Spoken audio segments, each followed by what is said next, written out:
Amran tak sengaja melirik ke dalam dan di sanalah, di balik tirai kaca buram, hanya tampak bayangan samar Tante Liana. Tapi matanya sempat menangkap satu hal yang selama ini hanya bisa ia bayangkan. Lalu suara lembut terdengar dari dalam. Tante Liana tertawa kecil. "Dasar kamu iseng. Awas ya, nanti nggak bisa tidur loh." Amran, seorang pemuda 24 tahun berasal dari sebuah desa di lereng Gunung Merapi. Wajahnya tenang, tubuhnya kurus berisi. Sejak kecil hidup sederhana, dan kini dengan ijazah kuliah yang belum sempat dibingkai, ia nekat pergi merantau ke Jakarta, mengejar mimpi atau mungkin sekedar mencari arah hidup. Ayahnya sempat berpesan, kalau bingung tinggal di mana, coba cari Pak Rendra. Dia sahabat ayah waktu muda, tinggalnya di Ciracas. Maka Amran pun menghubungi nomor yang diberikan. Tapi suara di ujung telepon bukan suara lelaki, itu suara perempuan, lembut, pelan, dan agak serak seperti seseorang yang lama tak banyak bicara. "Maaf, Pak Rendra sudah wafat 3 tahun lalu." Kalimat itu membuat Amran terdiam cukup lama. Tapi perempuan itu, yang kemudian memperkenalkan diri sebagai Tante Liana, justru membuka pintu rumahnya dengan satu kalimat yang hangat. "Kalau kamu anak Pak Ahmad, silakan saja menginap. Rumah ini masih rumah sahabat ayahmu kok."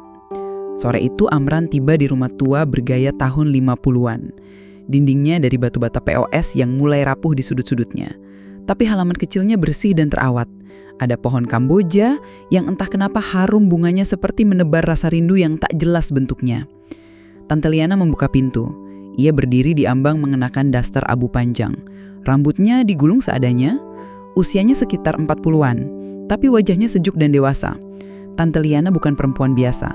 Tubuhnya ramping dan tegap, seperti perempuan yang rajin merawat diri walau hidup sendiri. "Masuk yuk. Wah, kamu mirip sekali dengan ayahmu waktu masih muda." Dan sejak saat itu, langkah Amran menjejak dalam rumah itu dan dalam kisah yang tak pernah ia duga. Malam itu hujan, listrik sempat padam. Amran duduk bersama Tante Liana di ruang tamu. Hanya ada lilin kecil di atas meja. Tante Liana mengenakan baju rumahan seperti biasanya. Suasananya sunyi, tapi nyaman. Ada ketegangan halus yang terasa mengambang. "Kamu belum makan malam?" "Belum, Tante. Temani Tante masak di dapur yuk. Tapi jangan salah fokus ya." Amran tertawa canggung. "Salah fokus gimana, Tante?" Tante Liana tersenyum pelan. "Ya, fokus bantuin masak, bukan cuma liatin Tante doang." Lelucon itu sepele, tapi cukup untuk membuat dada Amran bergemuruh. Malam itu pikirannya tak bisa diam. Hatinya bingung, tapi entah kenapa ia tak merasa salah, hanya was-was pada sesuatu yang belum terjadi. Pagi harinya, Amran bangun agak siang. Saat ia turun ke dapur, suara gemericik air terdengar dari belakang. Ia melangkah ke teras belakang dan matanya langsung terpaku. Tante Liana sedang menyiram bunga menggenakan kain dan kaos putih yang tampak lembab terkena cipratan air. Saat ia menoleh ke arah Amran, ia tersenyum kecil. "Ngelamunin apa, Amran? Nanti kamu jatuh cinta loh." Amran tak menjawab. Ia hanya tertawa kecil dan mengalihkan pandangan. Tapi dalam hatinya ada perasaan yang mulai tumbuh, pelan-pelan tapi pasti. Dan sejak pagi itu, Amran tahu tinggal di rumah itu bukan hanya soal tumpangan, tapi tentang menahan hati yang mulai ingin pulang ke seseorang yang seharusnya tidak ia cintai. Tapi bisakah hati diajak kompromi? Beberapa hari berlalu sejak Amran tinggal di rumah itu. Rumah yang awalnya terasa asing, kini mulai hangat. Bukan karena cuaca Jakarta yang lembab, tapi karena kehadiran satu sosok perempuan dewasa yang terlalu tenang untuk dibaca dan terlalu lembut untuk dilawan. Tante Liana. Setiap pagi ia bangun lebih dulu, membuatkan teh manis, menyediakan sarapan di meja, dan setiap kali Amran turun dari kamar, perempuan itu selalu tersenyum sambil berkata, "Sarapan dulu yuk, biar nanti kuat nyari kerjanya." Tapi senyumnya entah kenapa terasa seperti isyarat. Siang itu Amran pulang lebih cepat. Ada wawancara kerja yang dibatalkan sepihak. Ia masuk rumah tanpa suara, tapi langkahnya terhenti di ruang tengah. Tante Liana sedang menyetrika. Rambutnya dicepol asal, ia mengenakan celana pendek selutut dan kaos longgar. Saat membungkuk mengambil baju, gerakannya sejenak membuat Amran terdiam. Entah kenapa momen itu terasa terlalu indah untuk diabaikan. Perempuan itu menoleh. "Loh, Amran udah pulang kok diam aja?" Amran tersenyum canggung. Gak apa-apa tante, cuma capek aja. Tante Liana berjalan mendekat. Ia duduk di sofa hanya setengah meter dari Amran. Matanya menatap ke arah pemuda itu. Capek hatinya atau pikirannya? Amran menelan ludah. Dua-duanya mungkin. Kalau hatimu capek, istirahat di sini aja. Maksud tante, ya di rumah ini kamu bisa lama di sini kok kalau kamu betah. Amran tak langsung menjawab, tapi tatapan mereka bertemu lebih lama dari seharusnya. Ada sesuatu yang tidak dikatakan, tapi jelas terasa. Malam itu hujan deras. Suara rintik di atap berpadu dengan suara kipas angin yang berderit pelan. Amran belum tidur. Ia duduk di ruang tengah memandangi buku catatan kecilnya. Tapi pikirannya kemana-mana. Tiba-tiba suara langkah pelan terdengar. Tante Liana muncul dari lorong mengenakan kimono tua yang membungkus tubuhnya santai. Di tangannya 2 cangkir coklat hangat. Masih bangun, tante buatin coklat. Amran menerimanya. Tante gak bisa tidur juga. Kadang rumah ini terlalu sepi kalau malam. Ia duduk di sebelah Amran. Jarak mereka begitu dekat. Hanya seujung siku. Coklat itu hangat. Tapi keheningan di antara mereka justru terasa lebih menggetarkan. Tante, Amran berkata pelan. Tante gak kesepian? Perempuan itu tersenyum pelan, tapi senyum itu pahit. Kesepian itu bukan pilihan Amran, tapi kadang datangnya bersamaan dengan kesadaran bahwa kita sudah terlalu lama sendiri. Amran terdiam. Masihkah mereka bisa menjaga jarak? Ataukah cinta mulai menuntut ruang untuk diakui? Sore itu hujan turun lagi. Amran baru pulang dari wawancara kerja. Bajunya basah, rambutnya juga. Saat membuka pintu, ia melihat Tante Liana berdiri di depan kamar mandi membawa handuk. Amran, baju kamu basah semua loh. Cepet mandi, nanti masuk angin. Amran tersenyum. Saya lupa bawa payung, Tan. Kalau Tante bantu bukain bajunya, kamu marah nggak? Amran terdiam. Tante Liana hanya tertawa pelan. Bercanda kok. Cepetan mandi, jangan bikin Tante khawatir loh. Malamnya, dapur rumah itu kembali jadi tempat kebersamaan mereka. Tante Liana sedang mengaduk sup di panci. Amran berdiri di samping membantu memotong wortel. Tapi ruang itu terlalu sempit. Dan entah kenapa, tubuh mereka beberapa kali bersentuhan. Pundak ke lengan, siku ke pinggang. Bahkan saat Tante Liana menoleh, wajah mereka begitu dekat. Terlalu dekat, sampai napasnya terasa. Keduanya sama-sama terdiam, lalu tertawa. Tapi tawa yang menutupi degup jantung masing-masing. Tante, cantik banget malam ini. Ucapan itu keluar begitu saja dari mulut Amran. Tante Liana menoleh. Kamu serius membawa begitu? Serius, Tante? Hati-hati loh, Tante ini janda. Gampang jatuh kalau ada yang perhatian. Kalimat itu meluncur santai, tapi mata mereka saling menangkap sinyal yang sulit diabaikan. Bukan lagi sekedar gurauan. Usai makan malam, mereka duduk di ruang tamu. Televisi menyala, tapi tak ada yang benar-benar menonton. Hanya ada suara latar dan keheningan yang bicara lebih banyak. Tante Liana duduk santai di sofa.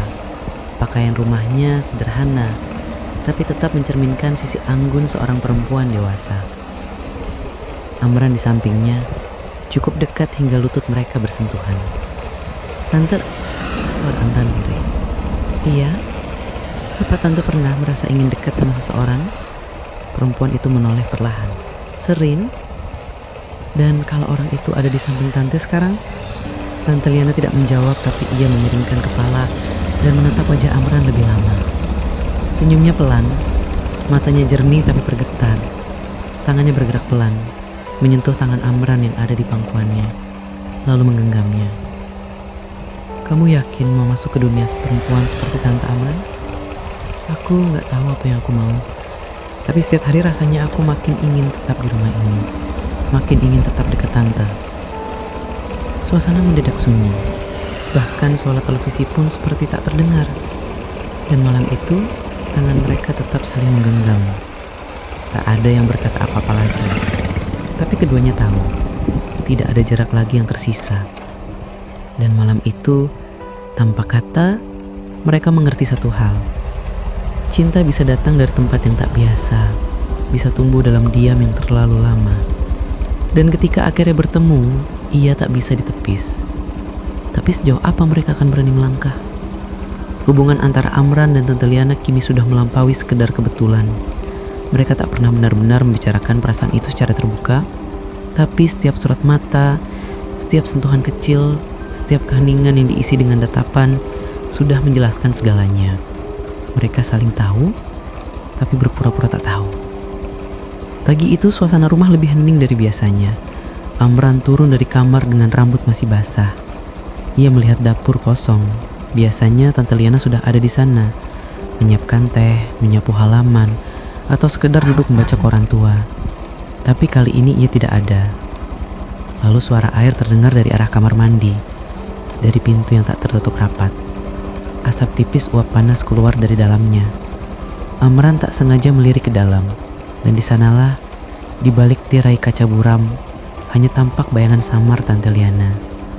Amran segera menunduk, sadar bahwa itu bukan sesuatu yang pantas ia lihat, tapi matanya sempat menangkap satu hal yang selama ini hanya bisa ia bayangkan.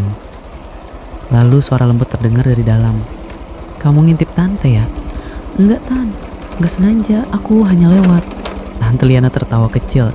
"Dasar kamu iseng. Awas ya, nanti gak bisa tidur loh." Suasana berubah hangat dan berbahaya. Amran berjalan ke ruang tamu, mencoba menenangkan dirinya, tapi jantungnya masih berdetak kencang.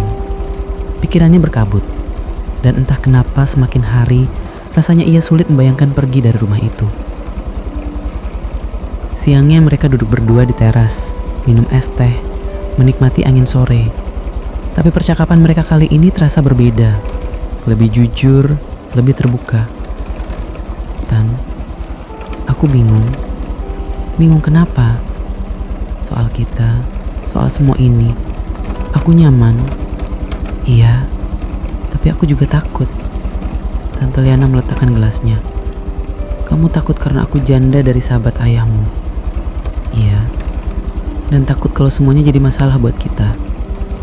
Perempuan itu menghela napas pelan. "Amran, kamu bukan anak kecil. Aku pun bukan perempuan polos. Tapi perasaan itu datangnya bukan dari logika." Ia menoleh padanya. "Kalau kamu ingin pergi, aku gak akan tahan. Tapi kalau kamu tinggal, kamu harus siap." "Siap untuk apa?" "Untuk menanggung semuanya, termasuk resikonya." Malam harinya saat suasana mulai tenang, ponsel Amran berdering. Nomor tak dikenal. Ia angkat dengan suara rendah. "Halo, ini Amran ya? Saya Dito, anaknya Pak Rendra." Amran tercekat. "Kamu tinggal di rumah ibu saya ya?" Iya mas." "Tante Liana bilang, saya mau ke sana lusa. Ada yang perlu saya bicarakan langsung dengan ibu." Telepon terputus. Amran menatap layar ponselnya lama. Detik itu juga ia sadar waktu mereka tinggal berdua mungkin tak lama lagi. Dan malam itu, di kamar masing-masing mereka berdua tak bisa tidur. Tante Liana menatap langit-langit bertanya-tanya, apakah ini saatnya melepaskan Amran? Amran duduk di tepi ranjang, menggenggam ponselnya, menimbang apakah semuanya akan berakhir sebelum sempat mereka sebut sebagai cinta. 2 hari berlalu sejak telepon itu, dan sejak saat itu rumah terasa tak sama lagi. Tak ada lagi sentuhan-sentuhan kecil yang penuh arti. Semuanya berubah jadi sunyi. Pagi itu sebuah mobil hitam berhenti di depan pagar. Seorang pria muda turun bawa ransel dan raut wajah tegas. Dialah Dito, anak kandung Pak Rendra. Amran menyambutnya. "Selamat pagi, Mas." "Saya Amran. Saya tahu ibu sudah cerita. Terima kasih sudah bantu jaga rumah ini." Mereka bersalaman. Tapi dari cara Dito memandang, Amran tahu pria itu sedang mengukur sesuatu, entah sikap atau mungkin niat. Di ruang tamu, Dito dan Tante Liana berbicara cukup lama, tak terdengar jelas. Tapi beberapa kata sempat menyelinap ke telinga Amran. "Kenapa baru sekarang kamu bilang dia tinggal di sini, Bu?" "Karena tak ada yang perlu dicurigai, Dito. Tapi dia bukan anak kecil dan ibu juga tahu." Sore harinya hujan turun lagi. Amran duduk di bangku depan rumah, pandangannya kosong. Dan di balik jendela, Tante Riana memperhatikannya. Lalu ia keluar membawa payung, duduk di sebelah Amran. Suasana antara mereka terlalu penuh, tapi tak ada kata yang bisa meredakannya. "Amran?" "Iya, Tante." kamu harus pergi. Kalimat itu menusuk seperti dinginnya hujan yang menerpa kaki. Karena Mas Dito, karena ini waktunya kamu melangkah ke depan dan aku kembali ke kesepian yang sudah lama jadi rumahku. Amran menoleh. Tante, aku gak main-main. Aku gak cuma butuh tempat tinggal, aku butuh tante. Tapi Liana tersenyum. Senyum yang lelah tapi ikhlas. Aku tahu, tapi cinta yang baik kadang harus tahu kapan berhenti. Karena bukan semua yang membuat kita nyaman pantas kita perjuangkan. Air mata jatuh di pipi Amran.